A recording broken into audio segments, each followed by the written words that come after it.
Relationship goal. Unconditionally,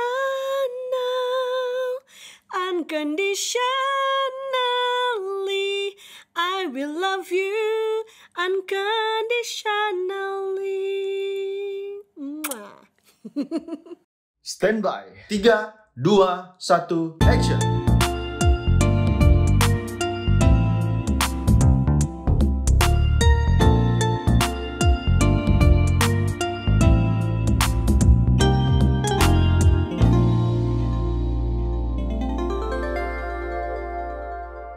Ya, relationship goal itu seharusnya adalah bukan cuman kita punya rumah yang megah gitu ya, kemudian jalan Megah berdua. apa megah? Megah dan mega sama aja. Megah nama orang.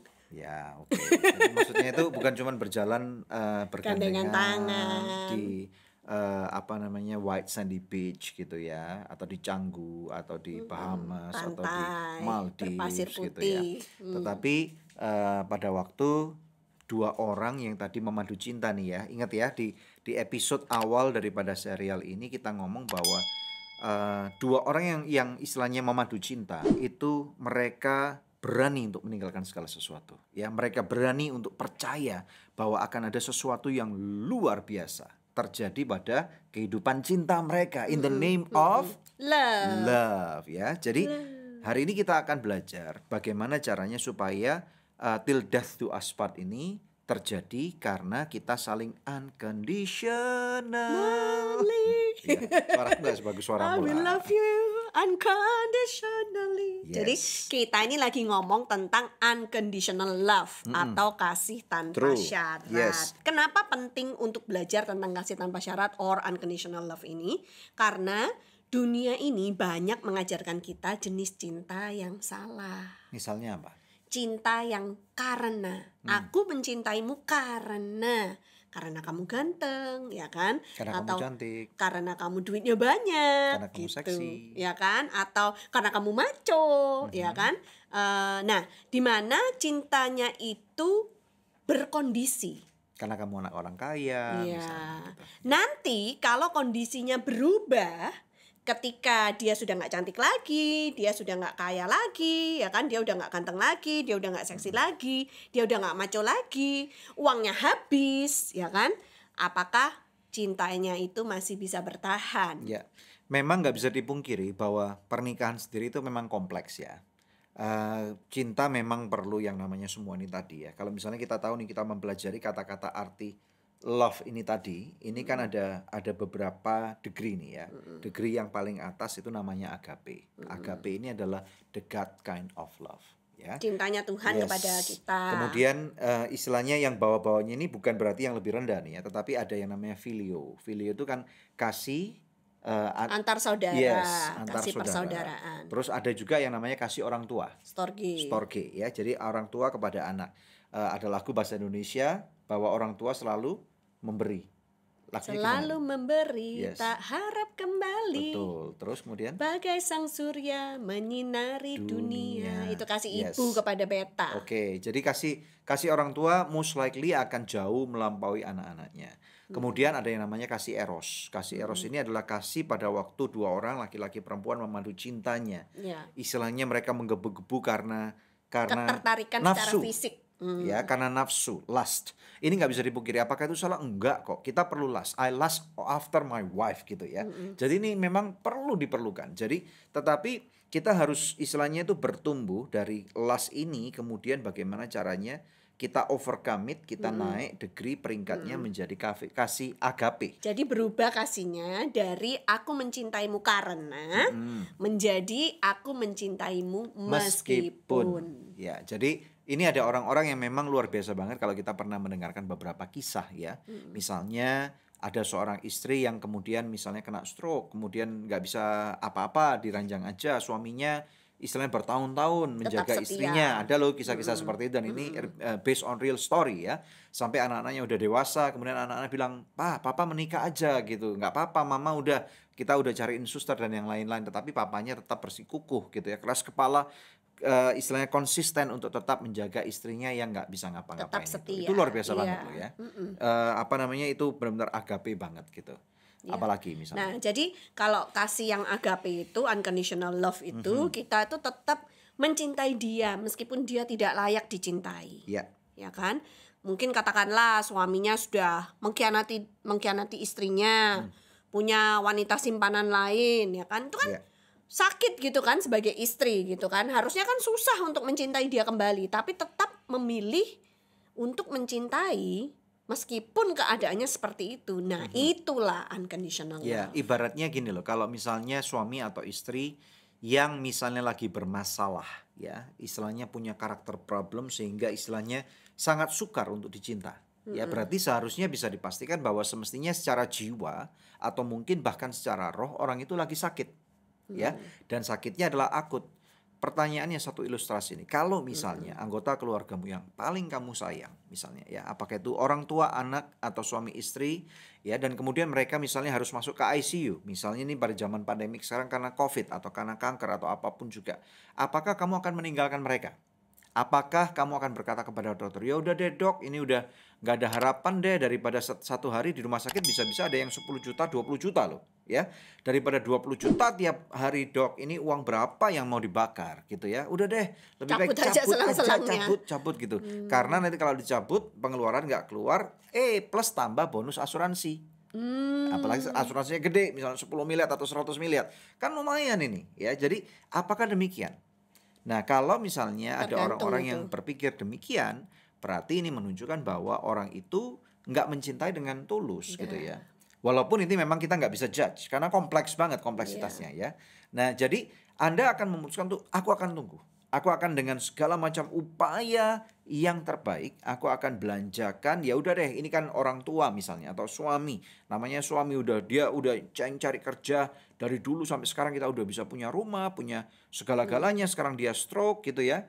Dan masa sih harus mau ditinggal gitu aja?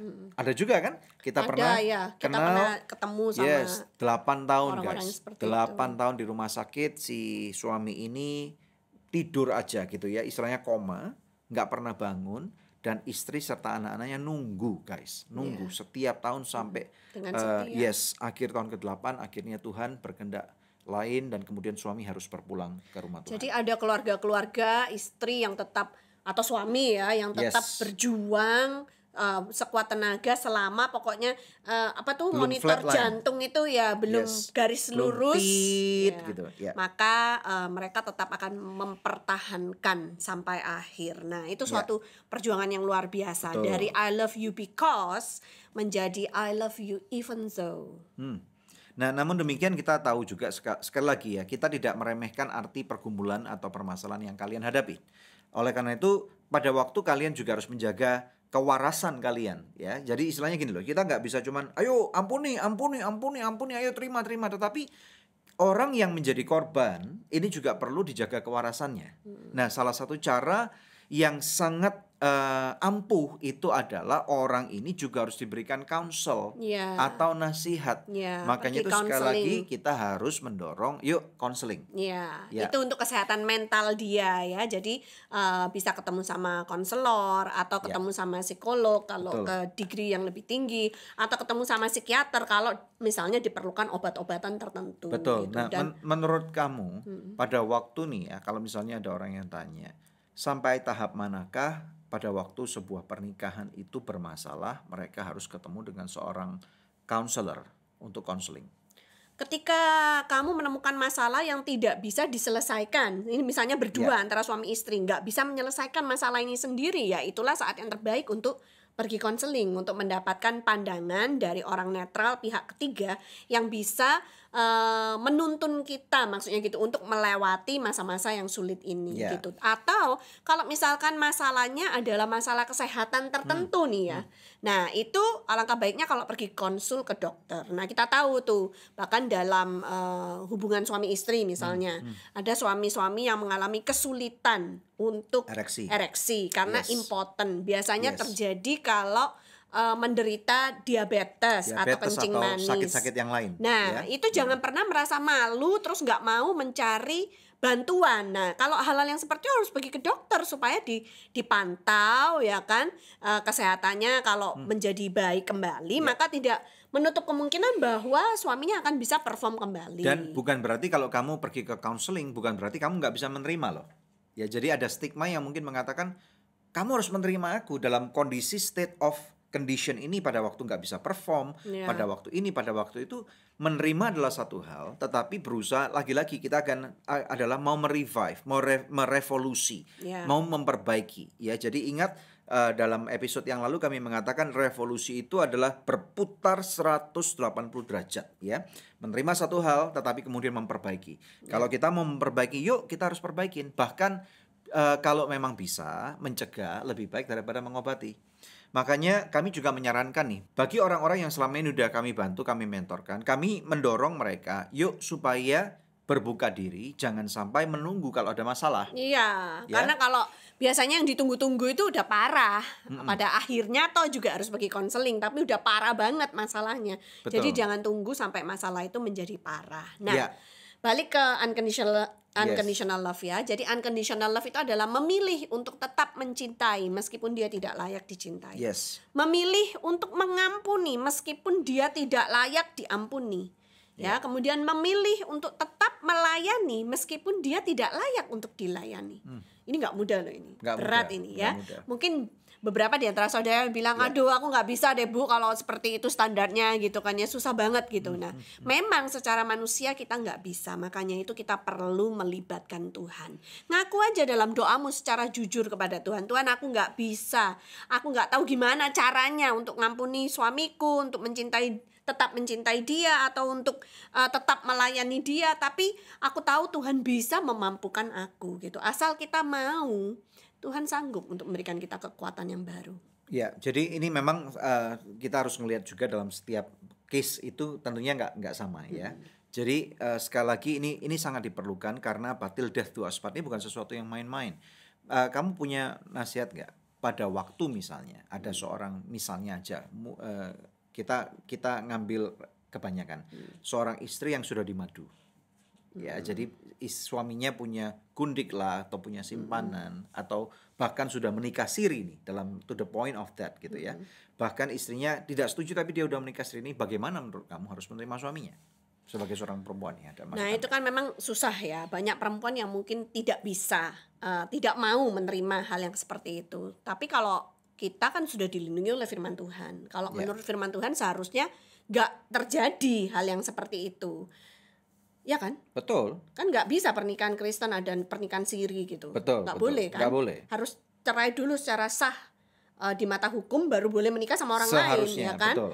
Nah, itu secara hukum pun udah melanggar hukum kalau dalam Dalam konteks Undang-Undang Pernikahan Republik Indonesia. ya. Ya, makanya itu menurut saya sih seharusnya kalau memang suaminya kemudian menuntut kamu terima aku dong, kan ini ada agape gitu. Ya itu nggak bisa. Berarti suaminya memanipulasi istrinya. Ya. Jadi kita harus tahu nih ya. Berarti bukan berarti kita mau memberikan untuk menerima, bukan berarti kita yuk monggo silakan manipulasi aku. Bukan demikian Ya. pula caranya ya. Tapi dalam hal itu pun masih ada loh istri-istri yang sampai Yes. sekarang ini bertahan. Suaminya masih bersenang-senang di luar. Saya nggak tahu ya kalau lagi pandemik ini dia masih berani nggak bersenang-senang di luar gitu kan Ya ya. swab dulu lah. Nah, maksudnya itu ada suami-suami yang seperti itu. Memang pada dasarnya suaminya nakal gitulah ya. Nah, dan istri-istri ini bertahan. Mereka tetap mendoakan, mereka tetap melayani. Kalau suaminya pulang ke rumah dia masih melayani dengan sebaik-baiknya dan masih berharap pemulihan itu bisa terjadi. Dan memang ada contoh beberapa kasus ya kan, orang-orang yang kita kenal yang pernah kita undang ke Good News program juga, kita pernah wawancarai Ya. bagaimana pada akhirnya toh mereka menangkan suami mereka kembali Ya, gitu. it's really like a very steep uphill battle gitu ya. Ya, Yang memang nggak pertempuran yang mudah. tidak mudah. Ya. Makanya itu salah satu tujuan kenapa podcast seperti ini dibuat, dan kita juga yakin bahwa ada banyak sekali pergerakan-pergerakan untuk pemulihan keluarga. Ini harus didukung. Karena Iya. apa? Ada banyak di luar sana terutama orang-orang yang sudah merasa lelah banget. Ini seperti berjalan, mereka menunggu tetesan air, mereka menunggu supaya ada yang membantu supaya keluarga mereka dipulihkan. Ya, jadi bagi Anda di luar sana, bagi kamu yang lagi nonton daripada podcast ini, do not give up. Karena pada waktu kamu give up, sekali lagi kamu tidak akan melihat adanya kemungkinan bagaimana keluarga kamu dipulihkan. Ya. Betul nggak ya? Dan sambil menunggu perjalanan untuk keluarga kamu dipulihkan, ini loh yang harus dilakukan. Ketika kapanpun terjadi intimidasi dari iblis gitu kan. Iblis kan suka melemparkan tipu muslihatnya. Ya. Yang harus kita lakukan, kita harus melawan iblis gitu. Dan tipu muslihatnya, kita harus berani berdiri dan bilang, iblis keluar dari hidupku, keluar dari rumah tanggaku. Karena hidupku sudah dibeli oleh darah Yesus, rumah tangga ini sudah dibeli oleh darah Yesus. Engkau tidak berhak untuk mencengkram suamiku, tidak berhak mencengkram istriku, tidak berhak mencengkram anak-anakku. Keluar dalam nama Yesus dari rumah tangga ini. Harus berani untuk melakukan perlawanan yang seperti itu. Take your authority, ambil otoritas bahwa kamu gak mau lagi dijadikan bulan-bulanannya iblis. Ya.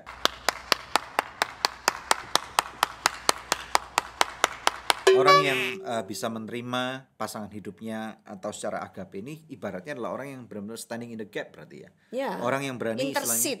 menjadi ya intercede, kemudian mendoakan, bahkan percaya Berdoa walaupun syafaat. tidak melihat. Ya. Sama seperti iman Abraham dong ya. Ya. Walaupun dia tidak melihat bagaimana. Tidak punya dasar untuk berharap, tapi dia Yes. tetap berharap. Yes, jadi ada banyak sekali cara-cara dan kami sangat berharap Anda juga akan mempunyai suatu support system. Kalau kamu memerlukan support system, kamu bisa DM kami loh ya. Jadi nanti kami juga akan membantu untuk memberikan nasihat-nasihat yang di luar daripada apa yang kami bicarakan di podcast ini. Karena setiap case pasti tentunya adalah case by case ya. Ya, tapi memang kalau proses mengampuni itu susah loh Dan ya. Ya. Kita harus mengakui bahwa ada kasus-kasus di luar sana yang terjadi dan itu parah sekali, di mana kita harus mengampuni orang yang tidak layak untuk diampuni. Nah, kapanpun kalau misalkan Anda merasa goyah gitu kan, selalu fokus kepada Tuhan, ya kan? Fokus kepada Tuhan, maka pasti bisa karena Tuhan Yesus sudah memberikan contohnya kepada kita. Ketika kita masih hidup dalam dosa, Tuhan Yesus sudah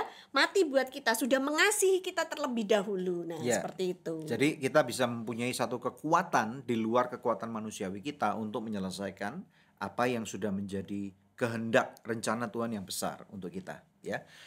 Alangkah baiknya kalau misalnya seluruh anak-anak yang Anda itu dibesarkan pada rumah tangga yang harmonis ya. Dan utuh. Yes, rumah tangga yang fungsional. Karena inilah salah satu daripada tujuan pernikahan itu, supaya anak-anak dapat bertumbuh dengan sehat dan kuat. Ya, saya kadang-kadang miris juga nih ya melihat bagaimana ada anak-anak yang terutama mereka yang mulai dari kecil ditinggal oleh orang tuanya meninggal. Ya, mereka nggak punya istilahnya kesempatan untuk disayang gitu ya. Sedangkan di rumah tangga sendiri ada tempat untuk disayang. Saya juga miris juga melihat bagaimana anak-anak yang bertumbuh kembang pada usia yang relatif muda, orang tuanya sudah bercerai. Ya, sehingga saya melihat dengan kepala sendiri dan mata sendiri bagaimana anak-anak korban perceraian itu most likely nggak baik hasilnya ya. Secara jiwa mereka benar-benar terkoyak gitu ya. Mereka istilahnya punya mentalitas yang victim gitu. Mereka victimize, mereka akan sangat sukar dikatakan bahwa kamu lebih daripada pemenang. Sangat sukar sekali. Bagaimana mungkin aku bisa lebih daripada pemenang? Dari kecil aku nggak pernah melihat dan merasakan apa itu kebahagiaan. Ya, kecuali Tuhan Yesus menjamah hidupnya dan merubahkan hatinya, merubah seluruh kehidupannya, maka it's not impossible bahwa anak-anak dari korban perceraian pun bisa mengalami pemulihan dan keutuhan jati diri. Betul. Nah, makanya ini sebagai konklusi ya. Untuk kita bisa menghidupi unconditional love, tentunya kita perlu intervene atau kuasa daripada Yang Maha Tinggi, kuasa daripada Tuhan untuk turun tangan, untuk turut campur permasalahan daripada keluarga kita. Yang kedua, kita sekali lagi tetap harus mau merendahkan diri kita. Yang kemudian yang ketiga, kita tetap harus mau supaya kita mengerti nih bagaimana pemulihan atau restorasi atau love revolution itu terjadi. Diperlukan kebersamaan daripada semua pihak keluarga. Ya, bukan cuman istri saja harus terus ngalah, bukan cuman suami aja yang terus harus memberi. Kerjasama akan lebih mudah pada waktu ini. Semua menyadari kami perlu ini, kita perlu ini. Kalau kita bersama-sama perlu, kemudian kita bergandeng tangan, ya, kemudian kita mengatakan berani untuk menelan egonya dan kemudian maafin aku ya, aku sudah salah selama ini. Iya, maafin aku juga ya. Gitu ya. Drama. Dan kemudian dengan cara seperti itu maka revolusi ini akan segera secepatnya terjadi. Amin. Anak-anak mendukung, kemudian kita akan bersama-sama, yuk ini uphill battle. Ini adalah bukit yang sangat terjal sekali untuk kita jangkau. Tetapi kita tidak takut, mara bahaya ada di sana. Tetapi kita percaya dengan iman bahwa keluargaku akan dipulihkan oleh Tuhan. Amin. Ya, Amin. betul ya. Nah, oleh karena itu masih akan ada satu lagi seri bagaimana supaya kita bisa mengalami love revolution. Until then, kamu nanti tunggu waktunya, ikuti dan kemudian putar ulang, dengarkan lagi supaya kita bisa benar-benar mengalami pembaruan dalam pikiran kita. Jangan lupa subscribe, like, dan komen. Ya, love revolution. Karena cinta perlu perjuangan dan tindakan nyata. Ciao. Ciao.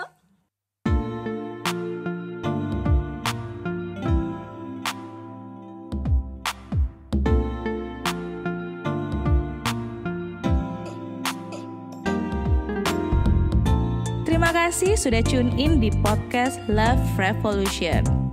Kalau kamu ngerasa feel-nya dapet banget nih sama konten ini, langsung aja bisa share di sosmed kamu. Dan jangan lupa untuk tag dan juga follow Instagram Daniel Hendrata dan juga Debbie Katarina. Kalau kamu mau belajar lebih dalam lagi nih tentang konten Love Revolution ini, kamu bisa dapetin bukunya di Tokopedia.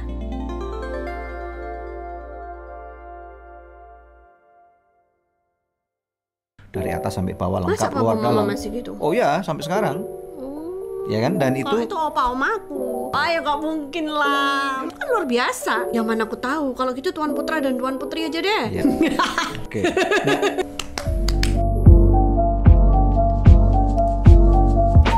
ya memang benar kalau kita itu cinta kepada seseorang, terutama kepada istri atau suami kita harus ada pembuktiannya, betul nggak? Betul. Ya. Gak bisa kalau mulutnya ngomong cinta, tapi terus perbuatannya beda gitu. Judulnya pada episode ini adalah Saling melayani. kalau kita mau melayani itu artinya kan sebagai hamba ya. Ini kemudian menunjukkan bahwa orang itu mau merendahkan dirinya, bukan cuma hati. Tujuannya supaya keluarga kita mendapatkan revolusi cinta. Maka yang terjadi kita harus saling melayani ini. Pejuang cinta ya. Bagaimana kamu Semangat pejuang cinta. memperlakukan istrimu atau suami?